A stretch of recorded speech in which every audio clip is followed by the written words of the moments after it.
Hello అండి, నిన్నటి వీడియోలో అయితే మనం ఉసిరికాయలు బెల్లం కలిపి ఊరబెట్టి అయితే పక్కన పెట్టేసాం కదండి.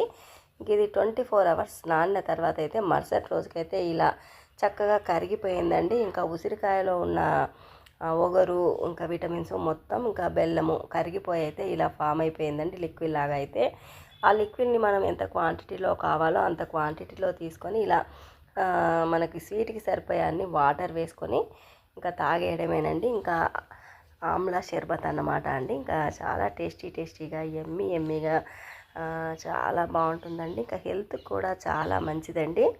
ఇంకా ఆమ్లా తినడం వల్ల కూడా చాలా ఆరోగ్య ప్రయోజనాలు ఉన్నాయి అని అయితే చెప్తారు.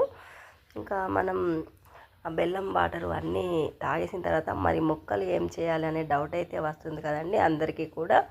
ఆ ముక్కలు కూడా చక్కగా అలాగే తినేయచ్చు, లేకపోతే ఆరబెట్టుకుని వరుగులాగా చేసుకొని ఇంకా షుగర్ పౌడర్ చల్లుకొని డబ్బాలో నిల్వ చేసుకొని కూడా ఉంచుకొని అప్పుడప్పుడు కూడా తినేయచ్చండి. ఇంకా నేనైతే ఆమ్లా షర్బత్ అయితే తాగేస్తున్నానండి.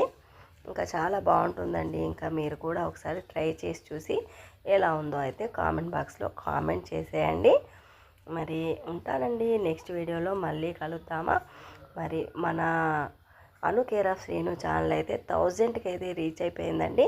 ఇంకా నాకైతే చాలా హ్యాపీగా ఉందండి. ఇంకా 1000 సబ్స్క్రైబర్ని గెలుచుకున్నందుకైతే మరి మీరు కూడా ట్రై చేస్తారా?